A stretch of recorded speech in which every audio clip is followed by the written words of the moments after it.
Salut tout le monde, j'espère que vous allez bien. Je suis trop contente de vous retrouver aujourd'hui dans cette nouvelle vidéo. Vous l'avez vu, aujourd'hui on va s'attaquer au pull. Vous avez été nombreuses à me demander un petit peu comment savoir reconnaître une bonne qualité de maille, comment bien choisir son pull. Donc si vous vous êtes déjà fait avoir par une jolie couleur de pull, par une jolie fantaisie qui au final cachait un pull tout cheap, tout froid, qui était pas cool, cette vidéo elle est faite pour vous, plus rien ne vous échappera par la suite. La première chose sur laquelle il faut se pencher quand on cherche à mieux reconnaître un pull de qualité, c'est le textile. Pour les pulls, on va identifier deux typologies de fibres. Première typologie, les fibres naturelles, et deuxième typologie, les fibres synthétiques. Donc les fibres naturelles, ça va être issu de la toison d'un animal obtenu par tonte ou par récupération. Donc on va avoir grosso modo toutes les laines mérinos, les alpagas, les angora, les cachemires, les yaks. Et ce qui va être intéressant dans toutes ces laines là, c'est qu'on va les choisir pour des utilités différentes et pour des rendus différents. La laine, ça va être la fibre naturelle la plus utilisée en général. Elle va être utile pour un côté absorbant, pour une protection thermique et aussi pour l'élasticité de ses fils. Par contre, les points un petit peu négatifs avec l'utilisation de la laine dans les pulls, c'est que va y avoir une difficulté d'entretien, c'est plus difficile que d'autres fibres, et aussi on va avoir un risque de feutrage. Le feutrage, je suis sûre que ça vous est déjà arrivé quand vous passez à la machine un pull à une température un petit peu trop chaude. En fait, le mélange de chaleur et d'humidité, ça va rétracter le pull, et donc en fait vous ressortez avec un pull pour mini moist, et donc c'est plus du tout portable. Vous essayez de tirer dessus, mais la laine elle s'est renfermée sur elle-même, et donc c'est ce qu'on appelle le feutrage. En deuxième, on va avoir la fibre de cachemire. Donc c'est un duvet très fin et très doux. C'est issu donc de la tonte d'une chèvre qui vit dans l'Himalaya ou en Mongolie. C'est une fibre qui est assez chère, qui est plutôt haut de gamme, parce que dans le processus pour la tonte de la chèvre, on attend que les poils soient plus longs, c'est plus rare, et donc le processus étant plus long, forcément ça prend plus de temps, ça demande plus de main d'œuvre, etc. Donc ça devient plus cher. En troisième, on a l'alpaga. C'est un lama qui vit en Amérique du Sud. Donc là on est sur un poil doux et fin qui est légèrement frisé et qui donne des pulls qui sont assez chauds. C'est assez reconnaissable à la main quand on y fait attention pour ce petit côté un petit peu frisé. Pour terminer, mais il y en a encore quelques-unes des fibres naturelles, on a aussi du mohair qui est un poil plutôt long et brillant, et qui pareil on retrouve pas mal sur les pulls, voilà, de qualité assez haute. Ensuite, pour faire des pulls, il y a aussi des fibres synthétiques qui sont utilisées. Ça, on va le retrouver énormément dans toutes les marques de grande distribution. En fait, une fibre synthétique, c'est une fibre qui est dérivée du pétrole. Donc en fait, c'est une fibre qui est fabriquée de toutes pièces par voilà, des machines qui créent des filaments, du petit fil via le pétrole. Donc on a l'acrylique, vous devez le retrouver je pense sur énormément de pulls dès que vous mettez un pied chez les Zara, les H&M, etc. Certaines marques vont beaucoup utiliser l'acrylique pour faire les pulls, parce qu'en fait il y a un petit toucher qui imite la laine. Donc on est sur un synthétique imitation matière naturelle. C'est assez résistant comme matière parce qu'on est sur de la synthèse, et il y a un certain avantage aussi par rapport à la résistance de la fibre comparée à certaines résistances animales. Mais attention, il y a des risques aussi de bouloche très rapidement sur ce type de pull là. Je suis sûre que vous avez déjà vu vos pulls boulocher rapidement. Si c'est de l'acrylique, vous posez pas de questions, c'est lié à la fibre directement. Ce qu'on va retrouver aussi énormément par rapport à la composition des pulls, ça va être des mélanges. Donc en fait il y a pas mal de marques qui vont utiliser des mélanges de fibres naturelles avec des mélanges de fibres synthétiques. Vous allez voir souvent des 20% laine, 80% acrylique, etc. Ça va être utilisé pour plusieurs façons différentes. Ça va être utilisé en fait pour tempérer les plus et les moins de chaque fibre. Ça va être aussi une question de prix. En rajoutant plus d'acrylique, on baisse le prix, mais on a quand même un petit peu le standing d'un pourcentage de laine naturelle.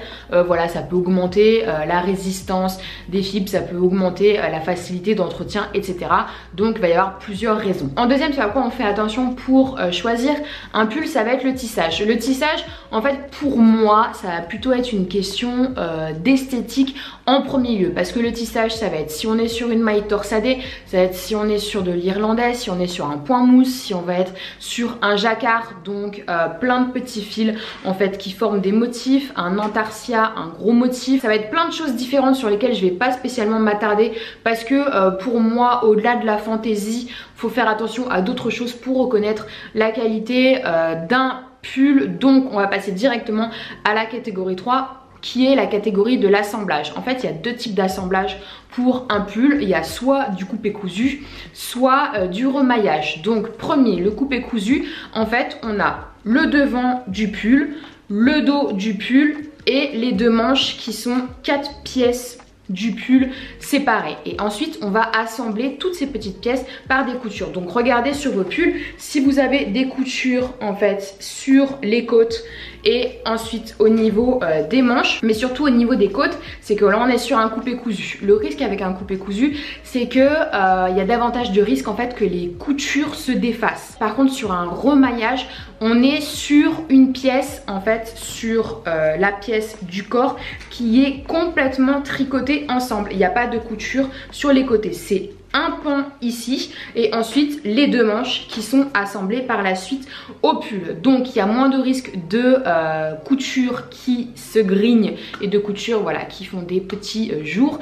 Donc un peu plus de qualité. Moi si je regarde sur mon pull, je vois que là au niveau des côtes il y a une espèce de grosse couture bien plus épaisse que les autres qui en fait est pas liée au maillage du pull et donc qui m'annonce que c'est un coupé cousu, donc davantage de risques que le pull et les petits fils s'effritent un petit peu avec le temps. En quatrième, et ça pour faire attention, et si le prix est justifié et si le pull va être chaud, on va faire attention à la densité du pull. Donc la densité, plus un pull va être donc en maille serrée, plus il y aura de fils, donc plus il y aura de chances pour qu'il soit chaud.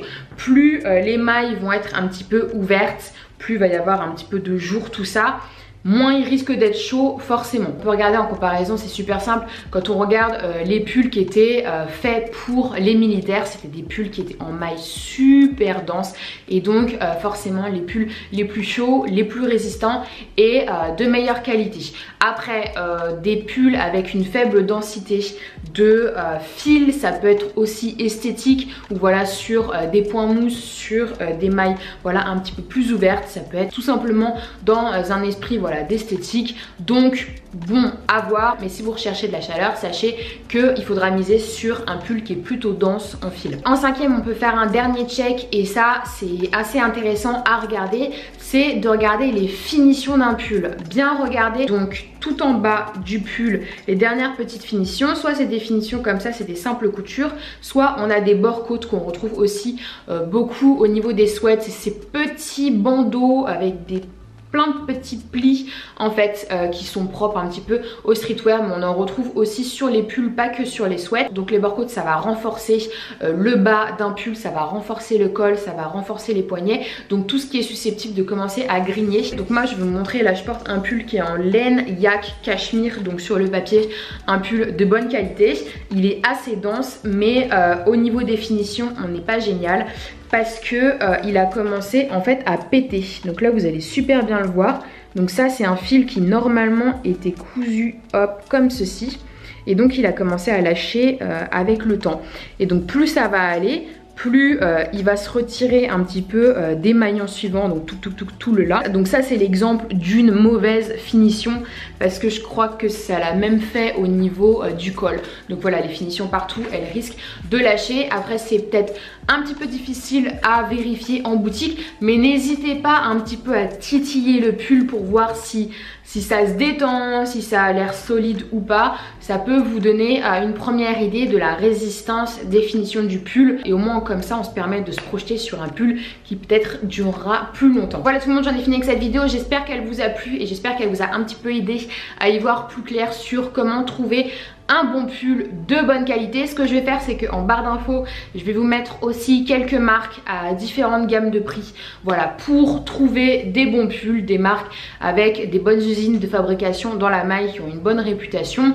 Donc comme ça, vous aurez plein de petites choses pour différents prix. N'hésitez pas à mettre en commentaire si vous avez des autres questions, si voilà, vous avez des choses à rajouter comme d'habitude. Je suis sûre que ça aidera beaucoup de monde et j'y répondrai avec grand plaisir. Si vous êtes nouvelle sur cette chaîne et que vous voulez suivre un petit peu les vidéos conseils mode tendance qu'il y a sur la chaîne, n'hésitez pas à vous abonner les babies tout en activant la petite cloche, comme ça vous loupez aucune notification de quand je poste une nouvelle vidéo. Et n'hésitez pas à me suivre sur Insta, là où je mets grave de look au quotidien, des sélections mode, des tendances, tout ça, on discute comme d'hab ensemble. Voilà, je fais plein de gros bisous et je vous dis à la prochaine.